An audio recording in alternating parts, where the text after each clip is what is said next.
All right, so we are live. Um, I was trying to figure something out on Facebook, and then I realized too, I'm experimenting with a couple things. So I'm trying to use my Insta360 as my camera, which is a lot more high def than I'm used to, and so seeing myself in high def is kind of like, "Urgh." Make sure that shirt doesn't. Okay. At any rate, I wanted this one to be about the absent man and about the chapter on lawlessness. And so, just a little backdrop of that one. I remember, and I'm going to do an excerpt. I won't do the whole chapter, but I just remember, like, through life, I remember encountering narcissistic people, people that projected onto others. Nothing they could do was ever wrong. They weren't capable of wrong. Basically, people like that, that have that kind of narcissistic wound, they deflect a lot. So shame is at the core. Shame is the primary thing that's going on there. So the wall of shame is huge. They cannot face the false self is in, full bloom. And the biggest thing they can't face is the rejection that they experienced earlier in life. That's kind of the thing they're avoiding, right? So most of the time, for a lot of us, we find ourselves living in reaction to things that happened. And to the degree that we've had healing in those places, we might be living in reaction. And the way that we know is the places we get triggered, right? So I'm just going to read part of this because I think it'll be helpful. But the quote for the chapter was Leanne Payne, which she's not alive, but I just adored her. She was phenomenal. I mean, just phenomenal. And she basically, foreran a bunch of the language. She was a forerunner in a lot of the language that I use to talk about healing, to talk about what it means to restore the soul, in terms of relational healing and sexual brokenness. I mean, she was phenomenal. She was a C.S. Lewis scholar, so that was kind of her thing. But watching her in action was amazing. She says, "When the image of the Father is desecrated, the result is lawlessness." That was the connection that I saw. You know, um, this isn't about politics, but let's just say this. Lawlessness tends to line up on one side of the fence. It's in both parties. I get it. But when you think about the values and you think about what you see as far as the reaction to, I've tried to think of a good way to, talk about this one. It's like you have lawless people and you have narcissists in every party and every group of people, right? But you tend to have some people that line up with different values on both sides. And, I would look at what I saw in culture as lawlessness, right? I would see people blame shifting, never owning their mistakes, never owning their behavior. Used to make the comment, you turn on the news, if you wanted to know what evil people were doing, it's whatever they were accusing you of. So it's that constant projection, right? And I saw these same qualities in individuals. And I kept thinking, there's a big correlation here between what I see in individuals and what I see in the culture. And then because The Absent Man, the book is about fatherlessness and, the coming untethered of from the father in general and the breakup of the family unit, a God-given institution. And so the more we've seen that one fragmented, the more we see in lawlessness and sexual expression that's gone more fluid and more broad. The more you mess with the very place of affirmation and the very place that people are supposed to be affirmed and connected to who they are, you know, with a present mother and father, the more you see that one obliterated, the greater the brokenness, the greater the mental illness. All of it is what you'll see in the culture. So I'm gonna read part of this here. I said, the narcissistic wound is an injury to one's sense of self worth, often rooted in past experiences of rejection, abandonment, neglect, or abuse. Tethered to shame, they birth the false self, the defense mechanism designed to navigate relational terrain while fiercely evading the pain of judgment and further rejection. This illusory self, a mostly subconscious construct, hijacks the true self, trading the authentic self acceptance for perfection, self contempt, and anxiety ridden addiction to external validation. A primary goal of this constructed self is to mitigate the emotional dysregulation, the product of the wound, while traversing the terrain of meeting the terrifying terrain rather of meeting expectations, gaining approval, and avoiding conflict. Because the abuse strips away a person's agency, ability to be the author of their own actions, the result is a feeling of paralysis, vulnerability, and powerlessness.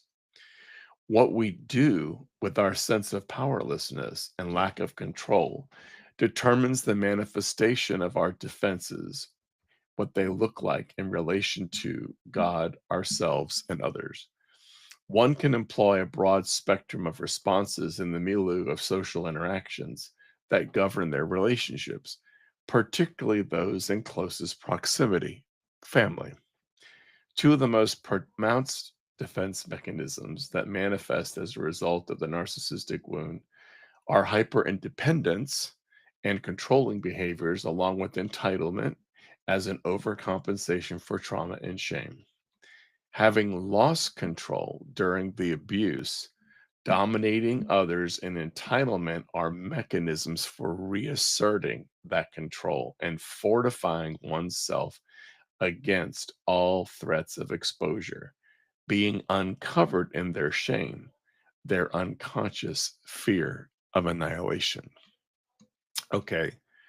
Let me just continue to read, then I'll break it down. All behavior has a goal. For the narcissist, minimizing, dismissing, disregarding, blame shifting, deflecting, gaslighting, guilt tripping, accusing, threatening, avoiding, stonewalling, and projection are all tactics employed to keep you from exposing them, holding them accountable for any of their behaviors, or confronting them with truth. It's above my pay grade to expound and unravel all the nuances and impact of the narcissistic wound in both the individual and society at large. My goal is to big enough, paint a picture to enable us to understand the wound and to apprehend the grace of heaven to mediate, to be mediators of healing. And so let me just break that first part down a little bit. Okay, so because there's a lot of words in there, but essentially, when you have early experiences of rejection and trauma and abandonment, there is a reaction to that. Okay, and if it's early abuse, most of us as children, we're not really aware of the fact that these walls go up. Okay, so whatever we experience as death to us, that feeling of rejection, that feeling of abandonment, that thing that feels like it's going to swallow us up and eat us whole, that pang of death in our soul as a result of the wound is the thing we're trying to avoid. Okay. And because we're trying to avoid it, we have mechanisms that we employ. Some are conscious, mostly are not, to avoid that kind of pain. And the shame that goes involved, shame says that I'm deeply, deeply defective. There's something wrong with me. I mean, I'm broken beyond repair. Okay. Shame is the result of some of those early traumas and abandonment, right? Because what those experiences, whether we can articulate them, which we cannot as a child, I give an illustration sometimes about how I remember one time our house had been broken into, and my mom was a single mom raising me. I was the only child. And We came home to a mess. The place was destroyed. I mean, the drawers were turned inside out. My mom was crying. The police were there. And during lunch that day, her boss had come to the house and put together this big wheel for me. And so, in the middle of all the chaos, my mom just looks at the big wheel and says, "Hey, Scotty, go ride your big wheel." And I'm all excited. So I go ride my big wheel. That's what kids do. Amidst all the chaos, they go ride their big wheel. They're not remotely equipped to handle the kind of defense against the pain that happens to them, like, for example, an early physical or sexual abuse, as an example. So they detach from it and they go ride their big wheel. Then they end up in the counselor's office in their 30s trying to work it through, right? I mean, joking, but I'm serious.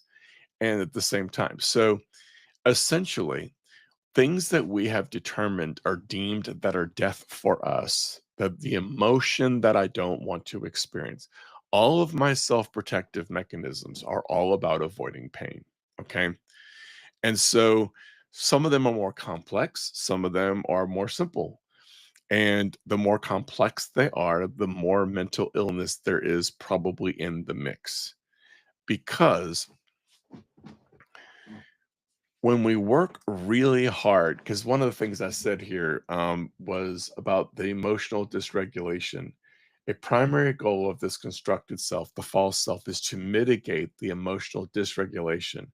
In other words, the emotional chaos that came with the wound, my defenses, this false self that's loaded with defense is trying to figure out how to survive it, okay, and how to deal with the pain of it.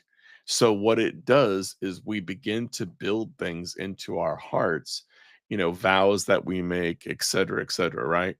An example, quick example would be a young girl who has been sexually abused by a male, makes a vow, I'll never be able to love a man. I'll never let a man get this close to me again. Later in life, they struggle with intimacy and, connection that way. And in their marriage, they don't know why. And then, you start digging into that one, and it's like, well, you made a vow that you said basically that men are dangerous and I can never let them come that close to me. So the walls that we build to protect ourselves from pain are the things that God comes after, right? And then when I say comes after, what he does with that is there's so many things that he does to help begin to melt those. One of my favorite ways that I've seen him melt it in my life is through movies, because movies can tell a story, and the truth of which can they kind of bypass our defenses. If you've ever found yourself bawling in the middle of a movie and you're all this because it goes around your defenses, the story itself dismantles your defenses on a level, and you receive a truth that if somebody were to try to give it to you straight, you couldn't take it. You wouldn't hear it. With a narcissist, the problem is these walls are thick, and the wall of shame behind them is really thick. So there's so much of it. And so what a narcissist typically essentially decides is that they can never experience the pain of rejection again. I cannot be rejected. I cannot be accepted. It's Cain and Abel. Okay. And I talk about Cain and Abel, I think, in this chapter. And let me scroll down. Actually, I talk about it here. I'm gonna read this narcissistic wound. There's a part where I talk about my first marriage. I'm not going into that part because I'm giving you excerpts, not the whole thing. You got to get the book for something. I like continuums because they enable me to give language to various relational dynamics in ways that are inclusive, highlighting the places we are similar while painting a picture of what progression in either direction looks like. Narcissism, when viewed on a continuum, is not simply a diagnosis or label for reality TV shows to throw around. It's a spectrum of wound based adaptations rooted in early attachment trauma and identity confusion. Often born out of deep father and mother wounds, emotional neglect, or inconsistent mirroring during critical developmental stages. Meaning, I didn't have anybody, you look at a baby doesn't know itself apart from its mother. It's mirrored in mother's eyes and mother's reactions as it sees who it is in the context of mother's interaction with him. So mom's interaction with her baby is what tells that baby that they're alive, that they have a sense of being, that there's something that they don't know who they are apart from her. Does that make sense? So when you have ruptures in things like these kinds of wounds, this is what is kind of at the core of the narcissistic wound. It starts with ruptures in connection, what the mother has with their child. Mirrored in her eyes, the infant sees itself as an extension of mother. The infant's sense of self is inexorably bound to the mother. Her gaze, her verbal and nonverbal communications, early ruptures in connection beget more significant wounds and the self-protective behaviors that children employ to survive. So all that's saying is there's a connection between how big the defenses are and how big the wounds are. And when you have ruptures that are early abuse, the enemy uses and loves early abuse because it creates the most harm. It's like if you wanna mess with the chicken, what do? You scramble the egg inside the shell. What comes out will be so deformed and so far from what was actually created, right? It'll be so disfigured and marred that it won't resemble the thing that it's about. That's the enemy's goal. He's always going after our design. What are we made for? We're made in the image of God. He goes for the image of God at our core in an attempt to distort that as much as possible. If you can distort the image of God at my core, you will distort the way I see love and the way I receive love from God, from people, and even from myself in the healthy way. So, the outward behaviors, often self protective mechanisms, birthed from the narcissistic wound, vary depending upon where a person is at on the continuum.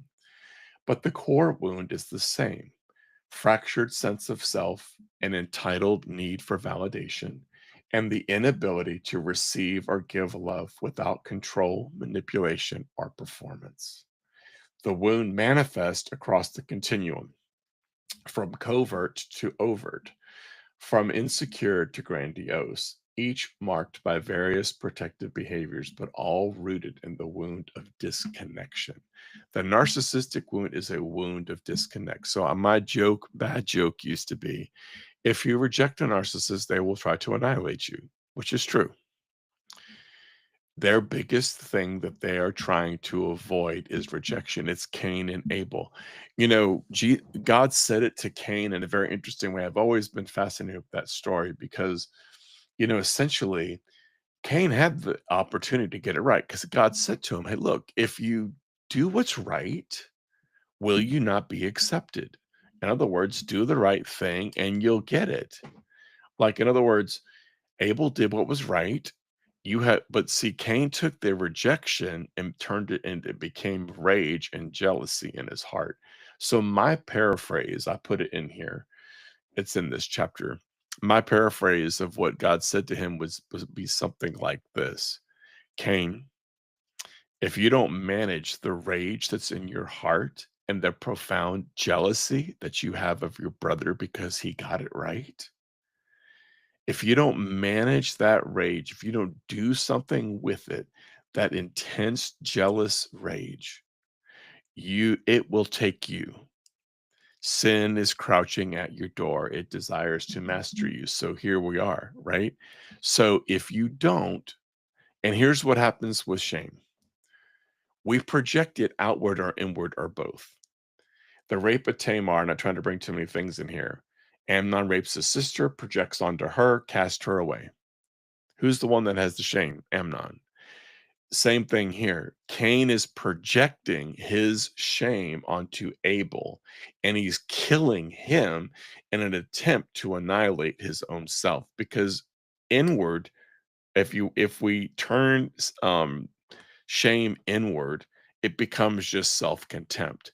I hate me for what I'm doing, and I hate you because of what you represent. You remind me and you confront me with what I did. So I'm either going to rage on you and try to take you out, or I'm going to turn inward and become a very self-contemptuous, hate myself, despise myself person, or both. Oftentimes it's both. Um, one of the things that, and I won't read more. I'm going to read this one part. Um, oh, I will read this one part. It's kind of fun. Scott Peck basically defined evil as this. He said it's, there are axe murderers. I get it, right? That's easy. But what he found, he worked with this one client. Her name, he called her Charlene. And Charlene essentially would never get well. And if you confronted her here, she spiraled here and she spiraled here. She never would own her behavior, but she always acted like she was very interested in receiving help, right? Very charming, very interested in getting help, yada, yada. You see the profile. So he learned after her that what he uses a stronger word than I would probably use, evil in everyday life, was essentially what makes us, if I to use another word besides evil, what makes us selfish and sinful in an exponential way is when we refuse to evaluate our own heart, when we won't look at ourselves. And so part of the narcissistic wound is this refusal to look at self, because if I look at me, all I will be confronted with is contempt and shame. And that's the thing that I'm trying to protect myself from. That's why nothing can never be about me. It has to be about you, not me. And so he, so he saw that and he kind of labeled that one. And so years ago, when I would do, I'm not reading it direct from here, I'm just telling you the story that's in here. I would do recovery groups that were 24 weeks and they were intense and they had, they people paid good money to go to these groups. And I would show the movie Ordinary People with Mary Tyler Moore. If you're not familiar with the movie, um I'll read this part. Beth loses her older son in a boating accident. Her surviving son, drowning in survivor's guilt, attempts suicide. Beth shows no compassion, only discomfort for the mess. See, narciss narcissists like this, they don't like mess. They don't do messy real well, and they don't like the mess inside of them, which is what they're trying to avoid. And she could not handle the messiness of his brokenness. She lived in a pristine neighborhood. They lived on the right side of the railroad tracks. They were wealthy. She was gregarious. She was very well, very charming. And so she couldn't handle it. So her pristine exterior, her image conscious life could not accommodate brokenness. To others, this is the quote, she seems lovely, but to her family, she's emotionally unreachable. Decades later, in an interview, Mary Tyler Moore, who portrayed Beth, was asked about the role. Now, little side note, her son had committed suicide right before she made the movie. Not a judgment there, just saying. So she was very familiar, the favored son gets killed, the other one's here. She can't love him. She doesn't know how to relate to him. She doesn't know how to give herself away. And so in this interview, because I would use Mary Tyler Moore's role as Beth, I would say, okay, this is what Scott Peck is talking about, evil in everyday life. This is a woman who cannot own anything. She can't own her own mistakes. She can't own that she did something wrong, that she's not capable of loving. Her way of handling mess is to take a trip to Europe while her son's immersed in therapy that's actually doing him good. So, what we need to do is just do Christmas in London. We'll do a Dickens type of Christmas, and that's what we need. And the father's like, no, slow down. He's in therapy. We need to stick around. She did not like the inconvenience of mess. She wanted everybody to get over it, sweep it under the carpet. And so she portrays a hard, unloving, incapable of loving person, which narcissists often are. They're very incapable, depending again where they are on the continuum. A word about continuums. One of the things in everything that I write in this one and in the book coming after it, The Image Bearer, about the wounds that are unique to men, is my goal is to make it break it down in such a way. And the reason I like continuums is because things behaviors can look different depending on where you are. But all of us have part of it is to put everybody in the same boat and for us to see ourselves in these other places and these other characters that we look at and we say and we judge, oh my God, they do that for sin. Oh God, whatever. Well, there you are, and there I am. If your continuum, your family equation, your environmental equation would have got tweaked in a couple directions, what would it have taken to bring us to the place where we were doing the very thing that we despise in another or that we judge? So I'm always going to bring it down to um how we're alike. Right. That little smile. So at any rate, during the interview, she um after playing this hard thing, the person who's interviewing her is pointing out that she essentially was cold and hard. And here's what she said. Um, when she was asked about the role, she replied, I never saw her as cold. I saw her as stuck. And here's what I said in the book. That reframing floored me. What grace, what insight. And it reminded me that not every narcissistic person is evil. Some are just stuck. Some are so defended, so terrified of pain, that they've built an emotional fortress that they no longer know how to escape. That's the compassion that I want to bring. This is what I wrote in the book here. I want to bring to the discussion. And that's all I'm gonna. Oh, I didn't. Oh, look at that. All right, so there is a lot of other good stuff. I just want to talk about a part of it. I didn't want to go into the whole thing. But just to say that um, writing this part at 61 and writing this section, if I were 45 or 50, it would have looked really different. I talk about my first marriage, which ended badly, and we were both very broken people. And if I were to write about that when I was 45, I would have probably been extremely ungracious. At 61, I think I'm just more in touch with the fact that we all are broken and that we're all like drinking glasses, that if you drop them from the same height, they break differently. And we all have wounds that employ many of the same self protective mechanisms.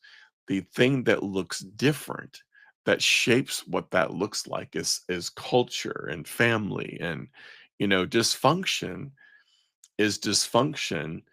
And it cuts across it cuts across racial lines, family lines, poverty lines, rich lines. It cuts across all of it.